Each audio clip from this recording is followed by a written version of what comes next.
Motorola confused me with this one. This is an incredibly beautiful phone with some killer features. Stick around for the Moto X Play review.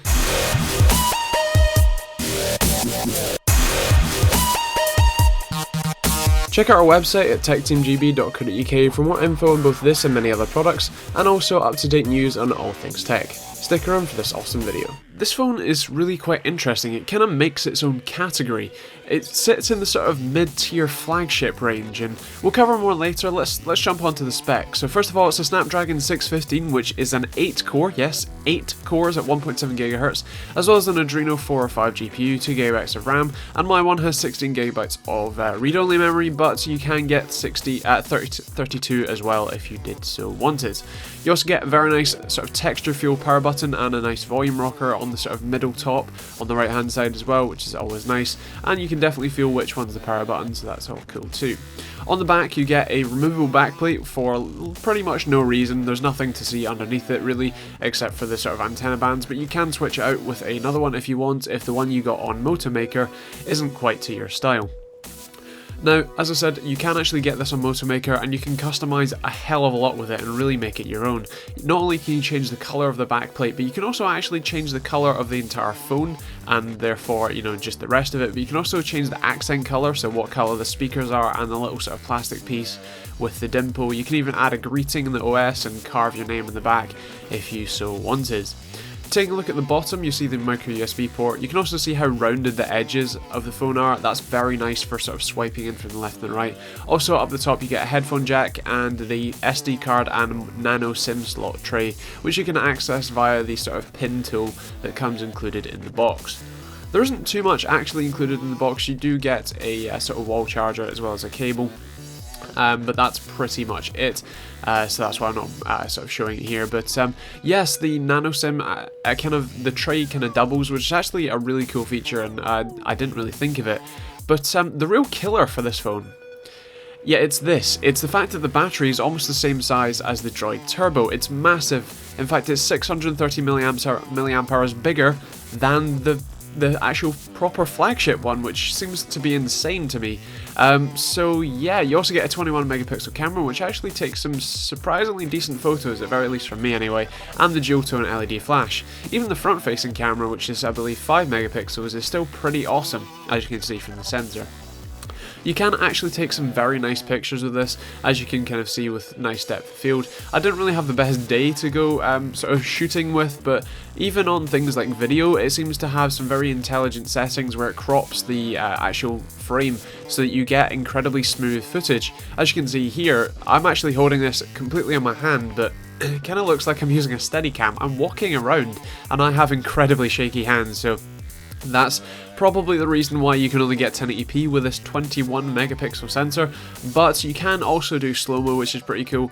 I thought I'd whip up my BB gun for this one to show you that, and as you can see, it only records at 540p, but you do get some nice slow-mo, which is always good. Also, I'm just about to do a test of the front-facing selfie camera as well with the microphone, so you can hear how that sounds, and then I'm going to do a couple of other things, including, you know, just general testing and general usability, and then we'll go on to what I think of it and all that sort of stuff. So yeah. Facing camera with the speaker. I'm trying to work out where the sun is to get the best lighting, but yeah, this is what it's like. It's quite shaky because I'm holding it with my hand, kind of like a vlogging style.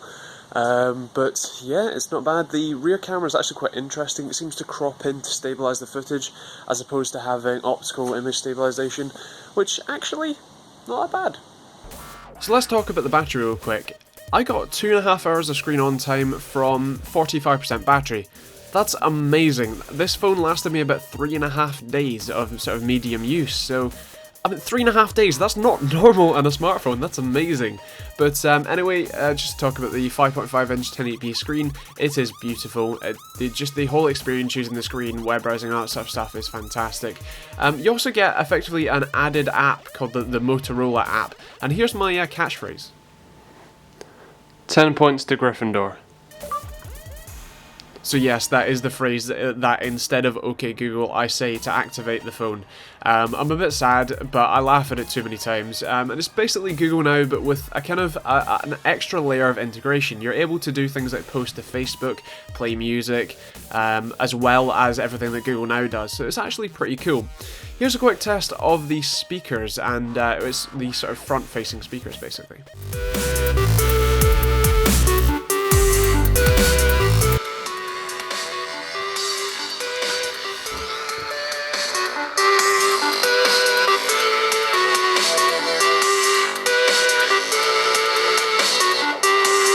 So if you heard a difference at the start of the clip, that's because the actual audio track was playing at the start versus the phone itself. So that should give you an idea of the pretty great quality of these front-facing speakers.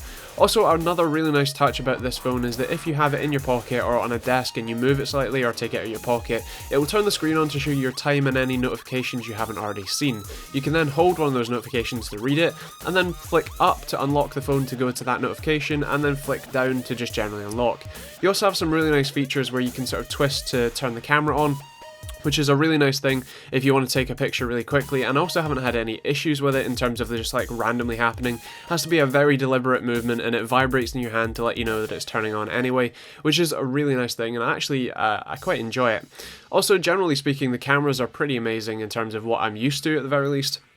And yeah, I must say that it's a very enjoyable experience. As usual, I'm going to talk about the pros and cons and all that sort of stuff and what I thought of it in just a second, but to sort of quickly summarise, this is a fantastic phone. If you're looking for anything in this sort of budget range, this is definitely something I would recommend you check out, even if you don't think that 2GB of RAM or 16 or 32GB isn't enough for you.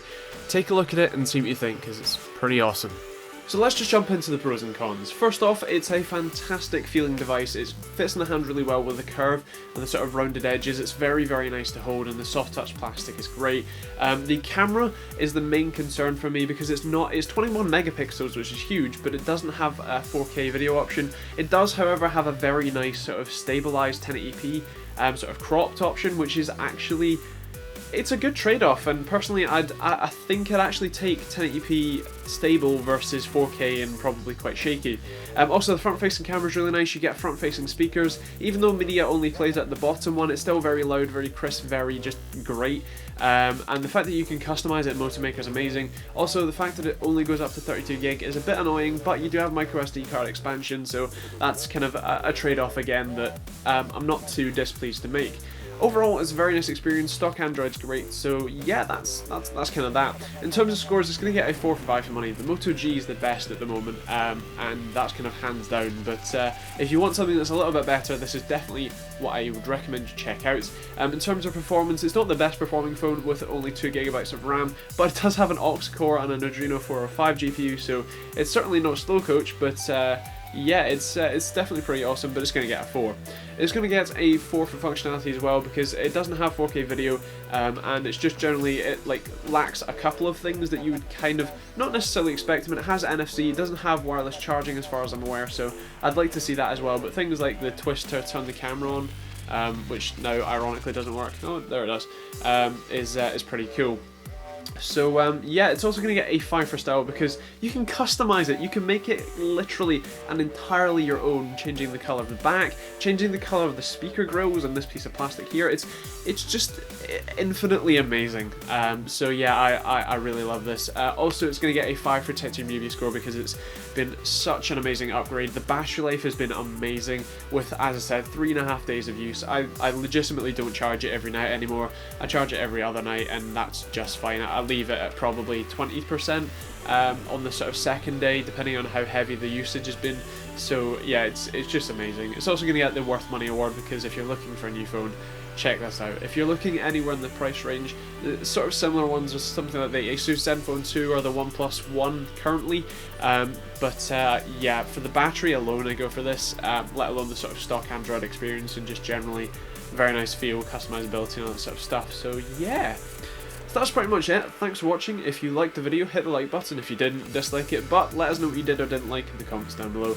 Also, feel free to leave us questions down below if you want to see any actual benchmarks or that sort of stuff, Geekbench or something like that. If you want to see it, leave it in the comments down below, and I will endeavour to get that done. But yeah, that's pretty much it. So as I said, thanks for watching. Check out some of our other videos. I know this isn't necessarily something you'll buy on Yo-Yo Tech, but if you do want to buy PCs, PC hardware, or just PC peripherals, monitors, keyboards, all that sort of stuff, check out Yo-Yo Tech, and the links down below or just over there somewhere. Yeah, feel free to grab them stuff if you're in the UK. Otherwise, there's links to other places down below as well. Also, check out our merchandise if you want to help us out monetarily, because that's probably the best way, and you get a cool t-shirt or hoodie or whatever else you want, so that's always cool. As I said, check out our Facebook and Twitter for just more stuff. I'll be taking more pictures now. I have a 21 megapixel camera in my pocket. So yeah, thanks for watching, and we'll see you on the next video.